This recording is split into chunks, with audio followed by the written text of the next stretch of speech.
नमस्सर्वेभ्यः। सन्तव्याहम् अद्य विलम्बः जातः। येनाक्षरसमाम्नायमधिगम्य महेश्वरात् कृत्स्नं व्याकरणं प्रोक्तं तस्मै पाणिनये नमः। वाक्यकारं वररुचिं भाष्यकारं पतञ्जलिं पाणिनिं सूत्रकारं च प्रणतोऽस्मि मुनित्रयम्। नत्वा सरस्वतीं देवीं शुद्धां गुण्यां करोम्यहं पाणिनीयप्रवेशाय लघुसिद्धान्तकौमुदीम्।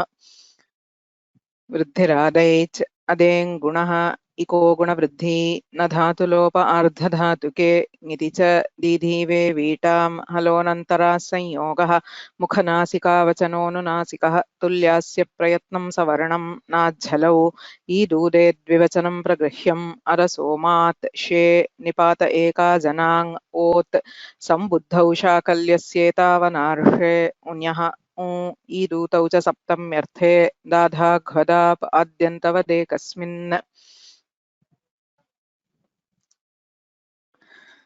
अच्छन्धि प्रकरणस्य अन्तिमः पाठः अद्य करणीयः अस्ति।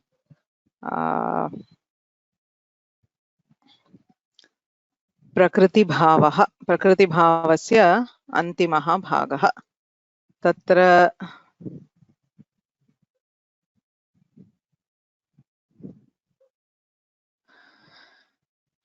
अच्छन्धि प्रकरणे आदौ वयं सन्धि विधायकानि सूत्राणि दृष्टवन्तः। सप्त सन्धयः सन्ति। यण् अयादिसन्धिः, गुणसन्धिः, वृद्धिसन्धिः, पररूपसन्धिः, सवर्णदीर्घसन्धिः, पूर्वरूपसन्धिः इति। तदनन्तरं प्रकृतिभावप्रकरणम् आरब्धम्। प्रकृतिभावः इत्युक्ते सन्धेः अभावः प्रकृत्या भवति। यथा मूलम् आसीत् तथैव भवति, सन्धिः न भवति इत्यर्थः। प्रकृतिभावस्य प्रथमः उल्लेखः अस्माभिः दृष्टः सर्वत्र विभाषागोः इति सूत्रे। किमुच्यते तेन सूत्रेण? पदान्ते गोशब्दः तस्मात् अतिपरे, अत् नाम ह्रस्व अकारः, तस्मिन् परे प्रकृतिभावः भवति। यथा गो अग्रम् इति दृष्टम्। अयं तु वस्तुतः वैकल्पिकः प्रकृतिभावः। किमर्थं?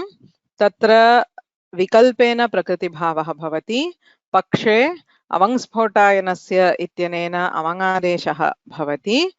सोऽपि वैकल्पिकः। एङः पदान्तादति इति पूर्वरूपमपि भवति। एवं च त्रीणि रूपाणि भवन्ति। गो अग्रं, गवाग्रं, गोग्रम् इति। तत्र वयं प्रकृतिभावम् आदौ दृष्टवन्तः। सः वैकल्पिकः। विकल्पेन तत्र प्रकृतिभावः भवति। अतः एकस्मिन् पक्षे गो अग्रम् इति प्रकृत्या तिष्ठति, अपरत्र सन्धिः भवति।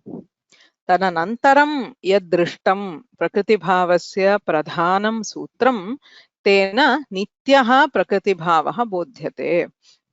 सन्धिः नैव करणीयः, प्रकृत्या एव तिष्ठति इति। तत्सूत्रम् अस्ति प्लुतप्रगृह्या अचि नित्यम्। किमुच्यते तेन सूत्रेण? प्लुतानां प्रगृह्याणां च अचि परे नित्यं प्रकृतिभावः भवति।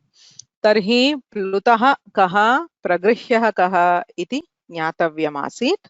तत्र प्लुतविधायकम् एकं सूत्रं दृष्टवन्तः, दूराद्धूते च इति।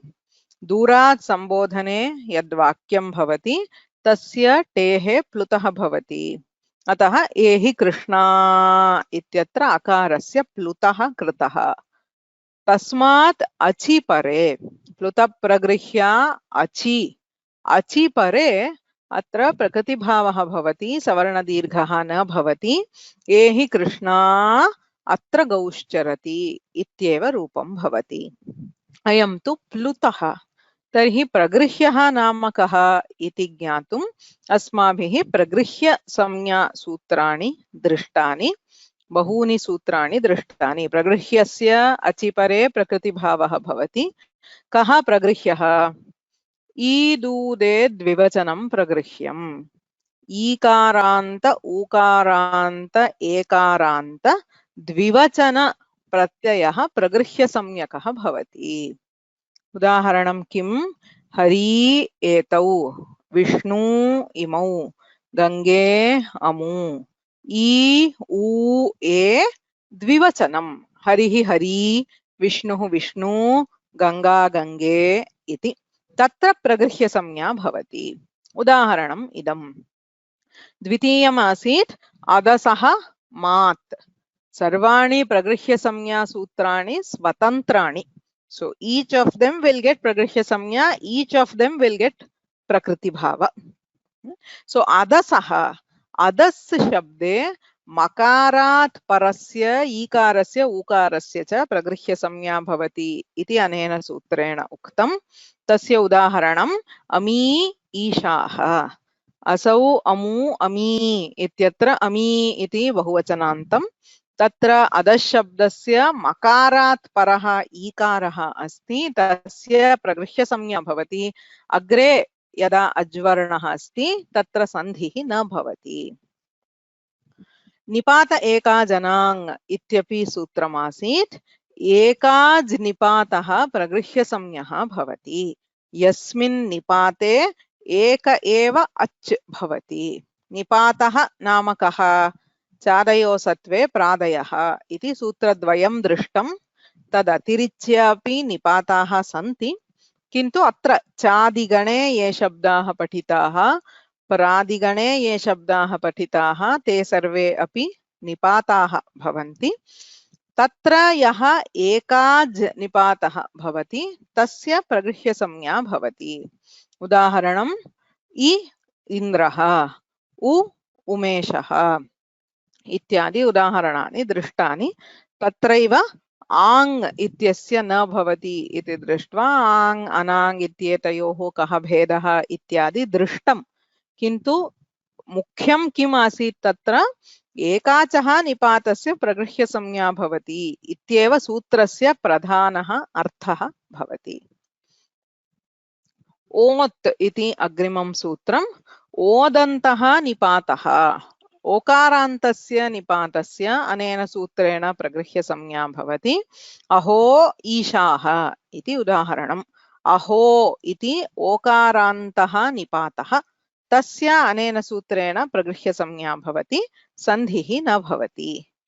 इति चत्वारि सूत्राणि प्रगृह्यसंज्ञाविधायकानि अस्माभिः दृष्टानि।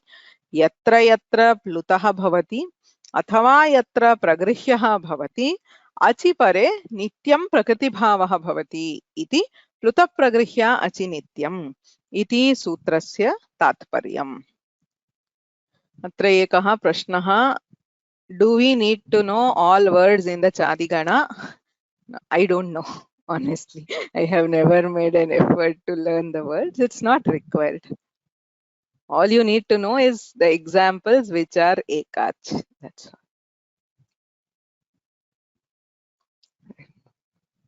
Okay. Idanim kim शिष्टमस्ति प्रकृतिभावप्रकरणे इति चेत् प्लुतप्रगृह्य अचिनित्यम् इत्यस्य प्रपञ्चः समाप्तः। वैकल्पिकप्रकृतिभावे सूत्रद्वयं विद्यते। इकोसवर्णे शाकल्यस्य ह्रस्वश्च इति ऋत्यकः इति। एतत् सूत्रद्वयं वयम् अद्य पश्यामः। तेन प्रकृतिभावप्रकरणं समाप्यते। प्रकृतिभावः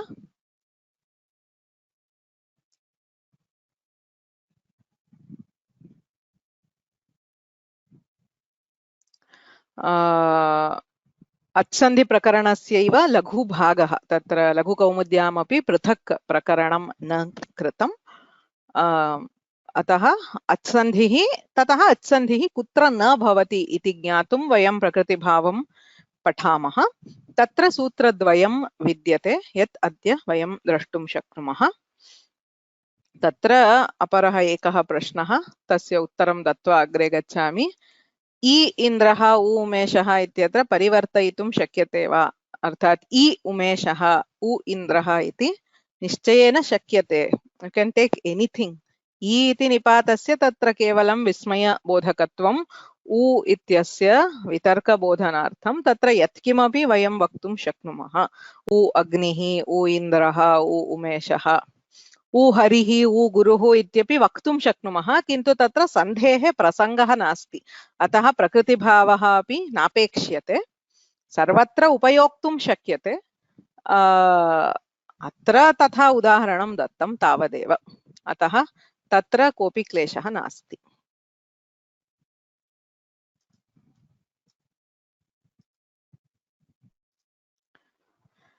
अस्तु, तर्हि अद्यतन पाठं प्रविशामः। इकोसवर्णे शाकल्यस्य ह्रस्वश्च इति सूत्रं। वस्तुतः अस्य सूत्रस्य प्रयोगः अत्यन्तं विरलः एव, सर्वत्र भवति इति नास्ति। अग्रिमं सूत्रं ऋत्यकः इति बहुत्र प्रयुक्तं दृश्यते। अस्य सूत्रस्य प्रयोगः विशिष्य साहित्ये अन्यत्र वा एतावता तु मया न दृष्टः, बहु विरलतया एव प्रयोगः क्रियते। किमुच्यते अत्र,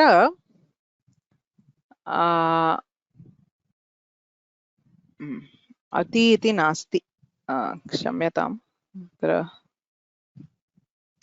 अत्र अति इत्यस्य न, पदान्तादित्यस्य वर्णः करणीयः, यतोहि पदान्तादित्यस्यैव अत्र अनुवृत्तिः भवति, न तु अति इत्यस्य।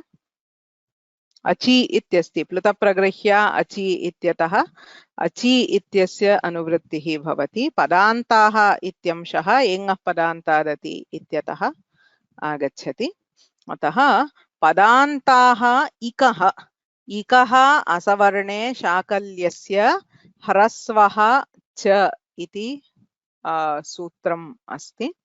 तत्र पदान्ताः इकः असवर्णे अचिपरे ह्रस्वाः वा स्युः, पदान्तस्य इक्वर्णस्य ह्रस्वः भवति। कदा भवति? असवर्णे अचिपरे इति सूत्रस्य अर्थः। अत्र वस्तुतः ह्रस्वः अनेन विधीयते, किन्तु तत्र चकार सामर्थ्यात् अपि च ह्रस्व विधान सामर्थ्यात् प्रकृतिभावः अपि भवति अत्र, अतः ह्रस्व समुच्चितः प्रकृतिभावः इत्युच्यते। अर्थात् अनेन सूत्रेण किं भवति?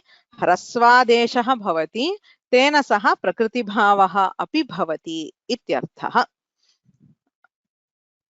इकः असवर्णे शाकल्यस्य ह्रस्वः च इति एतावन्ति पदानि सन्ति सूत्रे। अचि इति अनुवर्तते, पदान्तादिति अनुवर्तते, पदान्तस्य। इकः इति षष्ठी अस्ति, तस्य विशेषणत्वात् पदान्तस्य इति भवति। विभक्ति विपरिणामः सूत्रेषु बहुधा दृश्यते अर्थम् अनुसृत्य, अतः संहितायां पदान्तस्य इकः, पदान्ते यः इक् वर्णः, इकः इ उ ऋ, असवर्णे अचिपरे ह्रस्वः च शाकल्यस्य, लोपशाकल्यस्य इत्यत्र दृष्टः स एव शाकल्यः, विकल्पेन इत्यर्थः, विकल्पेन ह्रस्वः भवति। You should be able to recognize ikaha asavarne achi iti kasya sandhehe niyamaha.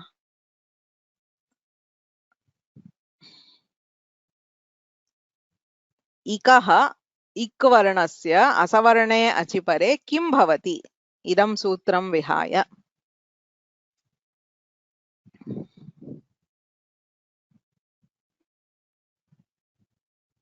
इको एणचि, इको एणचि इत्यनेन यण् सन्धेः अवकाशः यत्र अस्ति. So basically this sutra operates in all cases of यण् सन्धि where it is not samasa. अग्रे वयं वार्तिकं पश्यामः, न समासे, समासे इदं कार्यं न भवति, अतः असमासे पदान्ते यत्र यत्र यण् सन्धेः अवकाशः अस्ति, इकः असवर्णे अचिपरे तत्र ह्रस्वः भवति। उदाहरणं पश्यामः।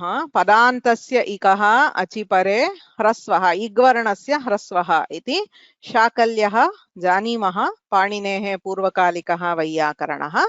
तस्य ग्रहणं किमर्थं? विकल्पार्थं, शाकल्यस्य मते भवति इति।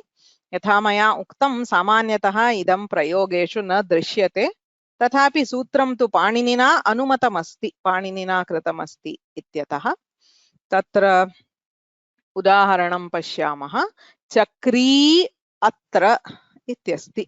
चक्री प्रसिद्धः शब्दः, नकारान्तः पुल्लिङ्गशब्दः। वनमाली, गदी, शार्ङ्गी, शङ्खी, चक्री च नन्दकी। चक्रम् अस्य अस्ति इति चक्री। चक्रिन् नकारान्तः शब्दः, प्रथमा विभक्तौ एकवचने चक्री। चक्री, चक्रिणौ, चक्रिणः इति। चक्री इति ईकारः अस्ति, अग्रे अकारः। ईकारः पदान्तः इक्, पदान्ते इक् वर्णः अस्ति, अग्रे अकारः असवर्णः अच्। सवर्णः न, तत्तु ज्ञायत एव। पदान्तस्य इकः असवर्णे अचि परे ह्रस्वः भवति इति अनेन सूत्रेण उच्यते। तर्हि चक्रि अत्र पदान्तस्य ईकारस्य स्थाने ह्रस्वे कृते चक्रि अत्र इति कृतम्। चक्रि अत्र इति भवति। इदानीम् अत्र लघुकौमुद्याम् एकं वाक्यम् उच्यते, ह्रस्वविधानसामर्थ्यात् न स्वरसन्धिः। इदानीं चक्री अत्र इति आसीत्, ह्रस्वः अनेन सूत्रेण उच्यते, ह्रस्वः क्रियते चेत् अत्र चक्रि अत्र इति भवति। तदनन्तरं सन्धिः कर्तुं शक्यते वा इति चेत् न शक्यते। किमर्थं? तदा ह्रस्वविधानं व्यर्थं भवति। अत्र चक्री अत्र इत्यत्र दीर्घस्य यण् सन्धिं कुर्मः चेत्, अथवा चक्री अत्र इति ह्रस्वस्य यण् सन्धिं कुर्मः चेदपि समानं रूपं भवति, चक्री अत्र। So if you do the sandhi before the hrasva or after the hrasva, you will end up with the same form. Then why would you want to convert to hrasva and then do the sandhi? So hrasva vidhana samarthyat, hrasvaha sutrena vihitaha anena sutrena iti chet tatra hrasvasya shravanam bhavet ityeva tatparyam. अतः ह्रस्व विधान सामर्थ्यात् न स्वरसन्धिः। प्रकृत्या एव तिष्ठति, विकारं न प्राप्नोति। तर्हि किं भवति? चक्रि अत्र इत्येव रूपं भवति। यदा ह्रस्वः क्रियते तदा सन्धिः अग्रे न क्रियते इत्यर्थः। इदं तु वैकल्पिकं, शाकल्यस्य इति उक्तत्वात् ह्रस्वः तत् समुच्चितः प्रकृतिभावः वैकल्पिकः। यदा न भवति तदा वयं सामान्यतः यत् कुर्मः यण् सन्धिः भवति, चक्र्यत्र इति रूपं भवति। This happens everywhere, as I said, even with nadi atra ह्रस्व समुच्चितः प्रकृतिभावः भवति चेत् नदी अत्र इति भवति, न भवति चेत् नद्यत्र। नदी अत्र इको एणचि इत्यनेन यण् क्रियते चेत् नद्यत्र इति भवति। प्रकृतिभावः अस्ति, तदेव वयं ह्रस्व समुच्चितः प्रकृतिभावः, समुच्चितः means joined with, so prakrtibhava along with the hrasva. So atra hrasvaha api kritaha, hrasvaha kritaha ityatah prakrtibhavah bhavati iti jnayate. If there is no prakrtibhava, no point in hrasva, because if you join you will still end up with the same chakriyatra. So this sentence means because of the power of converting it to hrasva, there is no sandhi. If you are going to do the sandhi, the hrasva becomes redundant. You can anyway directly do the sandhi from the dirgha. Why convert to hrasva and then do a sandhi? Sandhi does not vary, right? Iko enachi ityatra ikaha iti avidhiyamanatvat savarna grahanam bhavati, hrasvasyapi yण् bhavati, dirghasyapi yण् bhavati.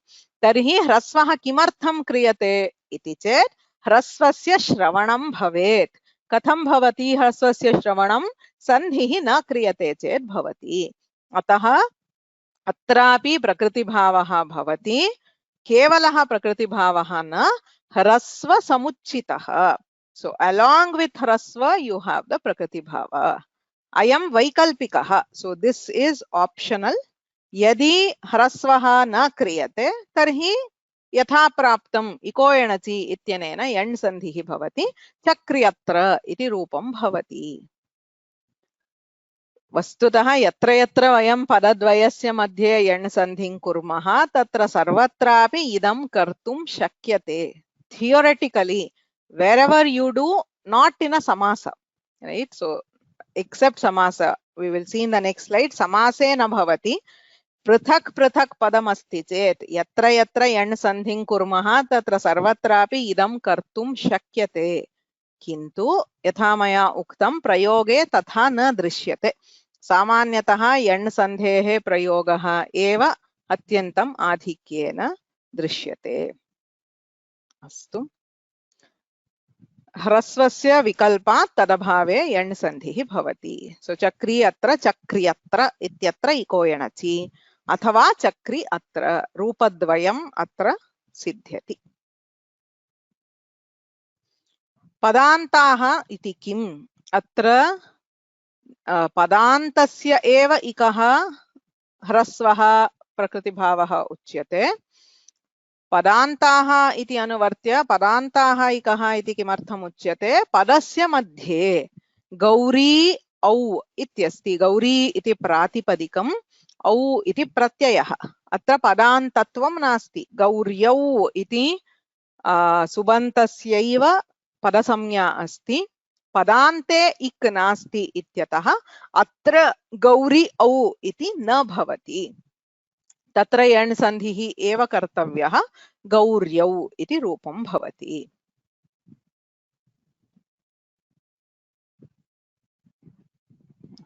सो गौरी इति प्रातिपदिकं, पदसंज्ञा नास्ति, पदान्ते इक् वर्णः नास्ति, अतः ह्रस्वः न भवति। So here you have only one form, which is गौर्यौ। अस्तु, अग्रिमं सूत्रं प्रति आगच्छामः। This is not related to प्रकृति भाव, अतः किञ्चित् अग्रे गत्वा आगच्छामि। अत्र एकं वार्तिकमस्ति, न समासे। इको सवर्णे शाकल्यस्य ह्रस्वश्च इत्यनेन यः ह्रस्वसमुच्चितः प्रकृतिभावः दत्तः, तस्य निषेधः वार्तिककारेण उच्यते न समासे। समासे ह्रस्वः वा प्रकृतिभावः वा न भवति। वाप्यश्वः, वाप्याम् अश्वः, वाप्यश्वः इति समासः अस्ति। अत्र समासे ह्रस्वः प्रकृतिभावः उभयं न भवति। साक्षात् यण्, इको एणचि इति यण्, वाप्यश्वः। सो वापी, वापी इत्यस्य जलस्य स्रोतः, कूपः अपि भवितुमर्हति। So it is used for a well and also for a channel. ग्रामेषु नदी भवति, किन्तु नद्याः कश्चित् लघु स्रोतः प्रवहति, तस्य वापी इत्यर्थः। तत्र अश्वः, वाप्यश्वः इत्यत्र ह्रस्वसमुच्चितः प्रकृतिभावः न भवति। सुध्युपास्यः इत्यत्रापि न भवति। सुधी उपास्यः इत्यत्र समासः अस्ति, अतः तत्रापि न भवति। यत्र पृथक् पृथक् पदमस्ति, पदान्ते एव अयं प्रकृतिभावः भवति इत्यर्थः। नदी अत्र इत्यत्र भवति वा इति प्रश्नः भवति। नदी अत्र इति भवति। अपरः उत्तमः प्रश्नः अत्र अस्ति, हरि एतौ अथवा मुनि अत्र इत्यत्र किं कुर्मः? हरिः, हरिहरयः इत्यस्ति, हरि अत्र इत्येव कुर्मः। हरिः, हरि इत्यत्र द्विवचनं, चक्री इत्यत्र द्विवचनं न, नदी इत्यत्रापि द्विवचनं न, किन्तु हरिः, हरि इत्यत्र यत्र द्विवचनम् अस्ति अत्र किं भवति? प्लुतप्रगृह्य अचिनित्यं, प्रगृह्य संज्ञा अस्ति, ईदूदे द्विवचनं प्रगृह्यम् इति, तत्र प्लुतप्रगृह्य अचिनित्यम् इत्यनेन नित्यं भवति वा? इको सवर्णे शाकल्यस्य ह्रस्वश्च इत्यनेन भवति वा इति चेत् अत्र नित्यम् एव प्रकृतिभावः तदर्थमेव तस्मिन् सूत्रे प्लुतः प्रगृह्य अचिनित्यम् इति सूत्रे नित्यग्रहणं कृतमस्ति. So it very specifically emphatically says नित्यं प्रकृतिभावः तस्य बाधः न भवति. यत्र प्रगृह्य संज्ञा अस्ति ईदुदे द्विवचनं प्रगृह्यम् अरसोमात् इत्यादि येन केनापि सूत्रेण यदि प्रकृतिभावः प्रगृह्य संज्ञा अस्ति तर्हि नित्यम् एव प्रकृतिभावः भवति इको सवर्णे इत्यनेन विकल्पेन न भवति. So only when there is no pragrihya samnya, then you can optionally do prakriti bhava using iko savarne shakalyasya hrasvascha. Okay. नित्यग्रहणं तत्र तदर्थमेव कृतमस्ति. एवञ्च इको सवर्णे शाकल्यस्य ह्रस्वश्च पदान्ते असमासे यत्र इक् वर्णः अस्ति असवर्णे अचिपरे तस्य विकल्पेन ह्रस्वसमुच्चितः प्रकृतिभावः भवति पक्षे सन्धिः यण् सन्धिः भवति इति सूत्रस्य अर्थः. कथं समासं जानीमः अर्थं ज्ञात्वा एव सूत्रस्य प्रसंगः निश्चयेन सर्वत्रापि स एव. व्याकरणे एकम् अंशं पूर्वमपि उक्तं पुनः पुनः वक्तुमिच्छामि. यदि अर्थः न ज्ञायते तर्हि व्याकरणेन न किञ्चित् प्रयोजनम्. You cannot apply any sutra without knowing the artha or the vivaksha. तत्र भाषा एव पूर्वं भवति तदनन्तरमेव व्याकरणम् इति सिद्धान्तः. यदि अर्थः न ज्ञायते अत्र समस्तपदम् इत्येव न ज्ञायते तर्हि वयं वक्तुं न शक्नुमः. बहुत्र तथैव न समासे इति निषेधं वदति चेत् सः समासो वा न वा इति ज्ञातव्यं. समासः न ज्ञायते चेत् न ज्ञायते एव. अत एव पूर्वं सामान्यं भाषाध्ययनं कृत्वा मूलं व्याकरणं पठित्वा एव पाणिनीय व्याकरणे प्रवेशः कर्तव्यः. साक्षात् अत्र आगच्छामः चेत् न ज्ञायते तत्तु सत्यमेव.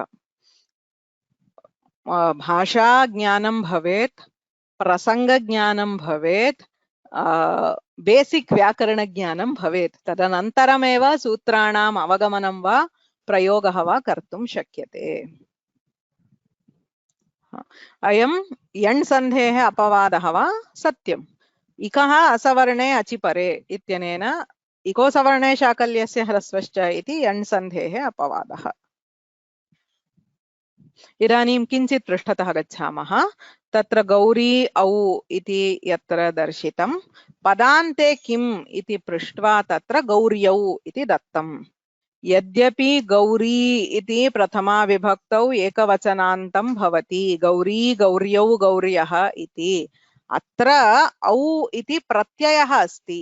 प्रत्ययः अस्ति चेत् तस्मात् पूर्वं यदस्ति तत् प्रातिपदिकम् एव. This is not the prathama vibhakti ekavachananta form of Gauri. This is only the pratipadika. Tadapi katham jnayate au iti padam na pratyayah eva. अतः अत्र पदान्तत्वं नास्ति गौरी इत्यस्याः.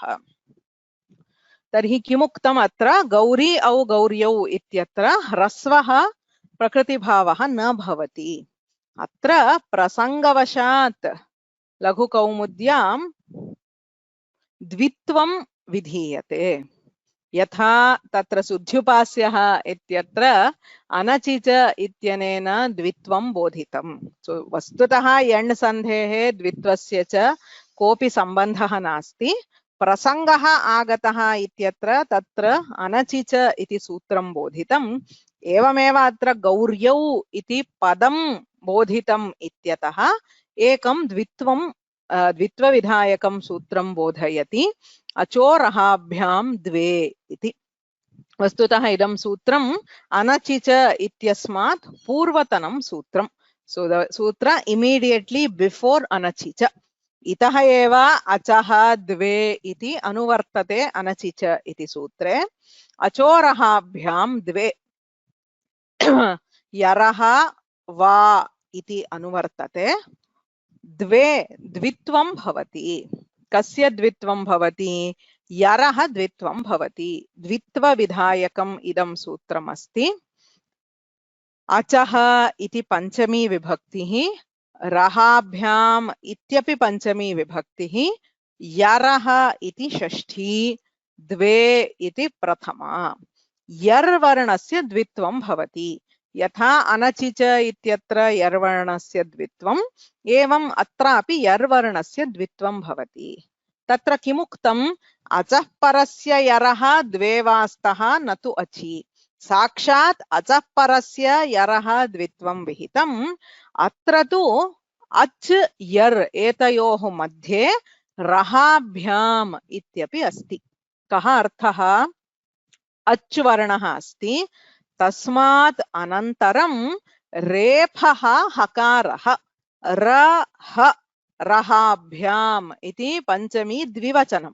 रेफहकाराभ्याम् अचः पराभ्याम् रेफहकाराभ्याम् परस्य यरः द्वे वा स्तः इति सूत्रस्य अर्थः। अग्रे किं भवेत् इति किमपि नास्ति। सो अज्वर्णः, तदनन्तरं रेफः अथवा हकारः, तदनन्तरं यर्वर्णः। एवमस्ति चेत् यरः द्वित्वं भवति विकल्पेन। इदं सर्वं जानीमः। उदाहरणं पश्यामः। गौरी औ इत्यस्ति। अत्र इको एणचि इत्यनेन एण्सन्धिं कुर्मः चेत् गौर्यौ इति भवति। इदानीं गौ इत्यत्र औकारः अस्ति, अग्रे रेफः अस्ति, अग्रे यकारः अस्ति। अच् अचः परः रेफः, रेफात् परः यर्वर्णः। सो अचः पराभ्यां रेफहकाराभ्यां परस्य यरः द्वे, अतः यकारस्य अत्र द्वित्वं भवति। गौ ऋ य औ, गौर्यौ इति यकारस्य स्थाने यकारद्वयम् आदेशः भवति। गौर्यौ इति रूपं। बहुत्र वस्तुतः इदं दृश्यते। इदं द्वित्वम् अनचिच इत्यनेन विहितं द्वित्वं कदाचित् क्रियते, कदाचित् न क्रियते, किन्तु अनेन सूत्रेण विहितं द्वित्वं बहुत्र स्तोत्रपुस्तकेषु, शास्त्रपुस्तकेषु बहुत्र दृश्यते। विसर्गः नास्ति, क्षन्तव्यः। गौर्यौ इत्यत्र यकारद्वयम् अचोरहाभ्यां द्वे इति सूत्रेण विधीयते। सो अच् अचः परः रेफः, रेफात् परः यर्वर्णः। बहुत्र इदं दृश्यते। वार्तिकम् इत्यत्रापि वयं द्वित्वं कुर्मः। पश्यन्ति चेत् वार्तिकं तकारस्य द्वित्वं कृतं दृश्यते। वार्तिकं, कार्तिकेयः इत्यादिषु रेफः अस्ति। अत्र वस्तुतः किमस्ति? आकारः अस्ति, रेफः अस्ति, रेफादनन्तरं तकारः अस्ति, तस्य द्वित्वं भवति। कार्तिकेयः, वार्तिकम्। कर्म इत्यत्रापि बहुत्र दृश्यते। पश्यन्ति चेत् एवं लिखन्ति, सः दोषः न। कर्म इत्यत्र अकारः अस्ति, रेफः अस्ति, मकारः अस्ति। सो मकारस्य द्वित्वं भवति चेत् कर्म इत्यपि भवितुम् अर्हति। एवं च रेफः यत्र संयोगस्य आदौ अस्ति तत्र तस्मादग्रे विद्यमानस्य वर्णस्य सामान्यतः द्वित्वं भवति। वैकल्पिकम्, अतः केवलम् एकः तकारः एकः मकारः लिख्यते चेदपि साधुरेव। द्वयं लिखामः चेत् तदपि युज्यते एव। हकारस्य उदाहरणं ब्रह्मा इति पदमस्ति। अकारः, हकारः, मकारः। तत्र अच् अचः परः हकारः, तस्मात् परः मकारः, अतः तत्र मकारद्वयं भवितुम् अर्हति। मकारस्य स्थाने मकारद्वयम् आदेशः ब्रह्मा इति भवति, तत्र मकारः मकारद्वयं भवति। अत्र उच्चारणं प्रति न गच्छामः। मया बहुवारं पूर्वतनवर्गेषु लघुकौमुद्याम् आगतं वा न वा ब्रह्मा इत्येव उच्चारणं तत्र हकारस्य साम्प्रदायिकरीत्या हकारादनन्तरं यत्र ण न म इत्यादि वर्णाः सन्ति तत्र उच्चारणवैशिष्ट्यम् अस्ति। तत्तु साम्प्रदायिकं सूत्रं किमपि नास्ति। वैदिकसम्प्रदाये तादृशम् उच्चारणम् अस्ति इत्यतः वयं तथा कुर्मः। तत्र अहं प्रवेष्टुं नेच्छामि, अतः प्रश्नान् न पृच्छन्तु तद्विषये। इदानीं तु हकारात् परस्य मकारस्य अनेन द्वित्वं भवति इति अचोरहाभ्यां द्वे इत्यस्य उदाहरणं भवति। So this is totally contextual. This is in no way related to Prakriti Bhava. Achorahabhyam Dve was brought in purely because he gave an example of Gauryav, where actually Prakriti Bhava does not happen. So asya Prakriti Bhavasya sambandhah nasti. Gauryav ityatra yakarasya dvitvam bhavati iti bodhayitum idam sutram uktam. Apicha अन्यः एकशः लघु अंशः अस्ति। अत्र रेफ हकाराभ्यां परस्य वर्णस्य द्वित्वं विधीयते इत्यतः रेफस्य हकारस्य वा कदापि द्वित्वं न भवति। So a refa or a hakara will never undergo द्वित्व। अनचिच इत्यनेन इदानीम् अहम् अस्य करोमि वा इति प्रश्नः भवितुम् अर्हति। यथा गौर्यौ इत्यत्र अचः परस्य यरः, यर् नाम रेफः एव यर्वर्णः, अग्रे यकारः अस्ति चेत् अनच् अस्ति, तर्हि रेफस्य द्वित्वं भवति वा इति चेत् न भवति। रेफस्य क्वापि द्वित्वं न भवति, हकारस्यापि कुत्रापि द्वित्वं न भवति। तत्र परिभाषा काचित् विद्यते। रेफस्य हकारस्य निमित्तत्वम् एव भवति द्वित्वे, तस्मात् परस्य वर्णस्य एव द्वित्वं भवति, साक्षात् रेफस्य हकारस्य च द्वित्वं न भवति। अस्तु, अग्रे गच्छामः। अग्रिमम् अन्तिमं सूत्रमस्ति। पुनः द्वित्वं न भवति वा? कुत्रापि पुनर्द्वित्वं न भवति। पूर्वमपि दृष्टं लक्ष्ये लक्षणं सकृदेव प्रवर्तते इत्यतः पुनः पुनः तेनैव सूत्रेण एकस्यैव वर्णस्य द्वित्वम् इति न भवति। मूर्खः इत्यत्र द्वित्वं भवति वा? भवति। रेफात् परस्य खकारस्य द्वित्वं भवितुम् अर्हति।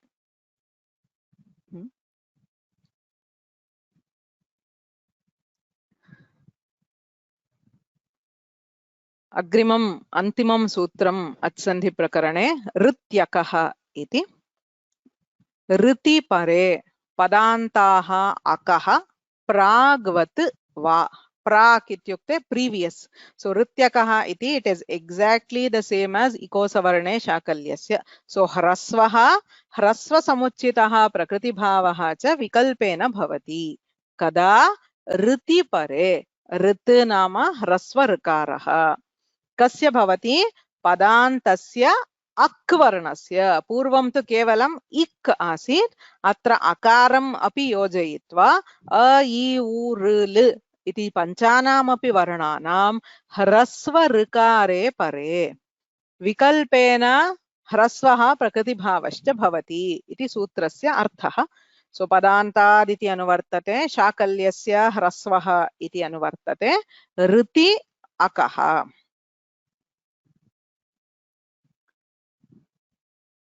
Sarvam samanam. Everything is extremely similar to the previous sutra. So padantasya akaha akvarnasya a I u r l etesham riti pare rit taparastatkalasya iti hrasvarkaraha tasmin pare hrasvaha तेन सह प्रकृतिभावः ह्रस्व विधान सामर्थ्यात् अत्रापि प्रकृतिभावः भवति। उदाहरणं पश्यामः। ब्रह्मा ऋषिः। अत्र पदान्ते अक् वर्णः आकारः अस्ति, अग्रे ऋषिः इत्यत्र ह्रस्वः ऋकारः अस्ति, अत्र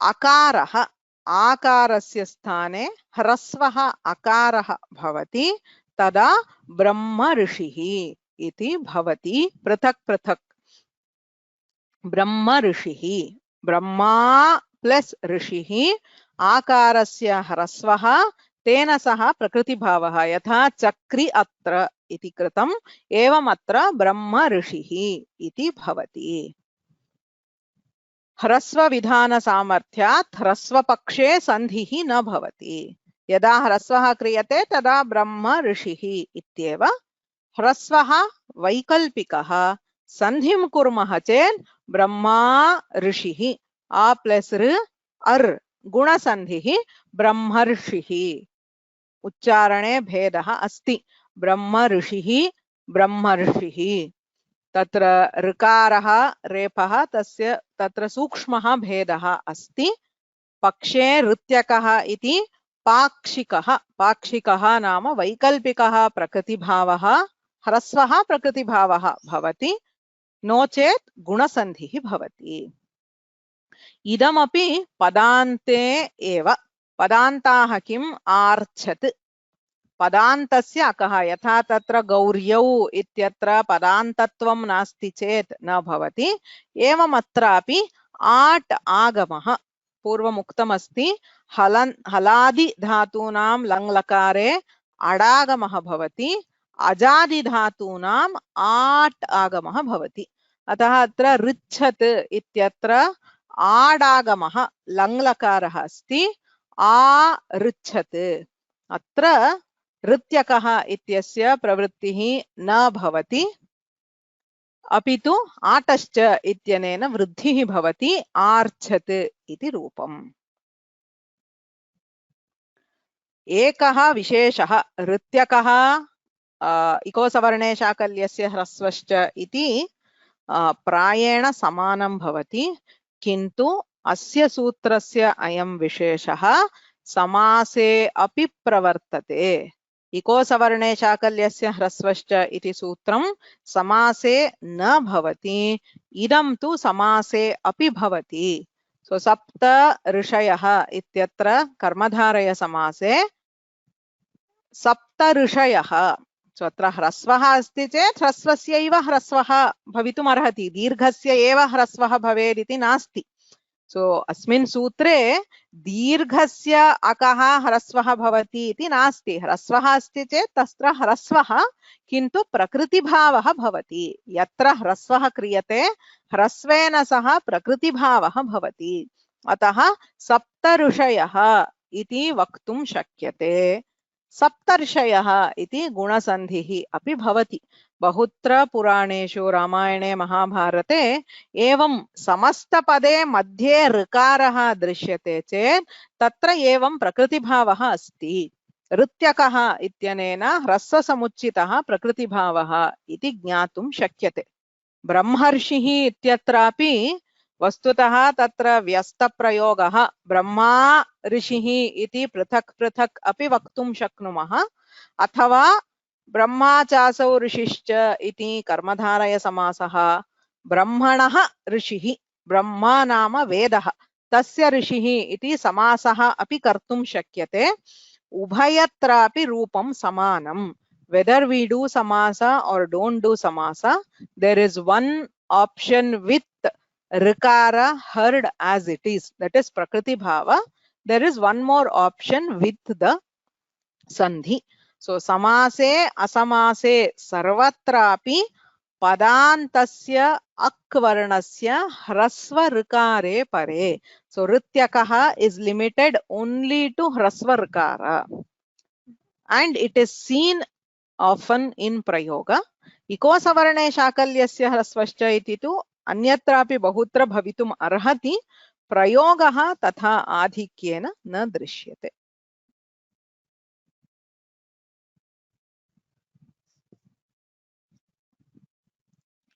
व्यस्तप्रयोगः इत्युक्ते समासस्य विग्रहः यथा सीतायाः पतिः इति व्यस्तप्रयोगः विगृहीतः separate you are keeping the words separate सीतापतिः इति समस्तप्रयोगः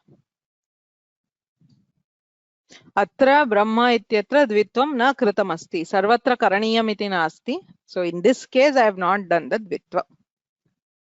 समासे व्यस्तप्रयोगे च रूपं समानम् इत्युक्ते कः अर्थः इति केनचित् पृष्टं. समासः सामान्यतः वैकल्पिकः. देवस्य आलयः इत्यपि वक्तुं शक्नुमः. तदा वयं सन्धिं कुर्मः चेत् देवस्यालयः इति भवति. समासं कुर्मः चेत् तत्र विभक्तिलोपः भवति, अतः देवालयः इति श्रूयते.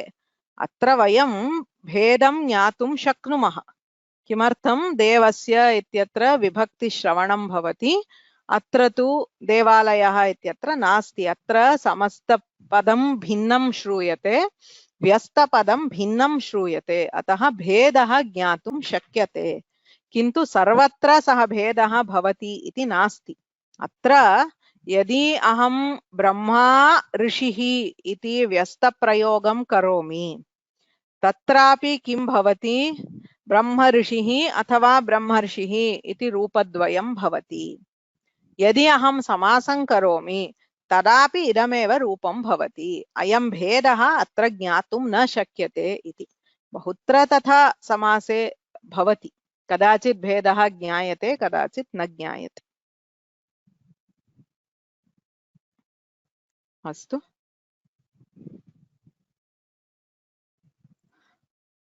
समापयामः अत्र. So just going back to the first slide, तत्र प्रकृतिभावः आदौ सर्वत्र विभाषागोः इत्यनेन वैकल्पिकः प्रकृतिभावः उक्तः. गो अग्रं गवाग्रं गोग्रम् इति. ततः नित्यः प्रकृतिभावः प्लुतप्रगृह्य अचिनित्यम् इत्यनेन उक्तः. प्लुतस्य प्रगृह्यस्य च नित्यं प्रकृतिभावः भवति. And this will overrule any possibility of वैकल्पिक प्रकृतिभाव. So अनयोः मध्ये अत्र वैकल्पिक प्रकृतिभावे इकोसवर्णे शाकल्यस्य ह्रस्वश्च इत्यनेन पदान्ते असमासे इग्वर्णः अस्ति, ततः असवर्णः अज्वर्णः अस्ति चेत् विकल्पेन भवति. चक्रि अत्र, चक्रि अत्र. ऋत्यकः इत्यनेन पदान्ते अक् वर्णः अग्रे ह्रस्व ऋकारः अस्ति चेत् विकल्पेन प्रकृतिभावः भवति. ब्रह्म ऋषिः ब्रह्मर्षिः इति. यत्र कुत्रापि यदि अनयोः परस्परं विरोधः भवति, so at any case where it is possible to apply either वैकल्पिक or नित्य, नित्यग्रहणात् नित्यम् एव भवति. So if there is an opportunity for nitya प्लुत प्रगृह्य अचिनित्यं, तर्हि नित्यमेव प्रकृतिभावः भवति. अनेन अयम् अध्यायः समाप्तः. सोमवासरे अध्यायस्य संक्षेपं पश्यामः.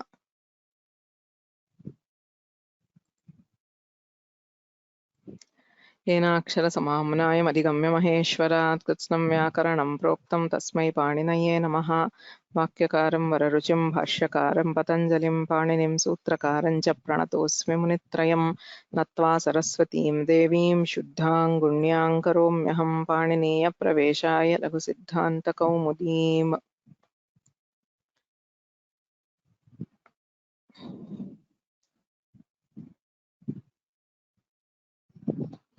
I would just like to answer one question which has been asked again and again and again throughout the classes of Prakriti Bhava. Say, for example, Sandhi is Nitya in Samasa. How can we do Prakriti Bhava? Sandhi is not Nitya. Samhita is Nitya. संहितैकपदे नित्या नित्या धातूपसर्गयोः नित्या समासे. अत एव वस्तुतः सन्धिप्रकरणस्य प्रथमं पाठं गच्छन्ति चेत् सन्धिः संहिता अनयोः कः भेदः इति दृष्टं. सन्धिः नित्यः न, संहिता नित्या. समासे संहिता नित्या सत्यं, किन्तु संहितायां सत्यामपि प्रकृतिभावः, सन्धेः अभावः एव प्रकृतिभावः.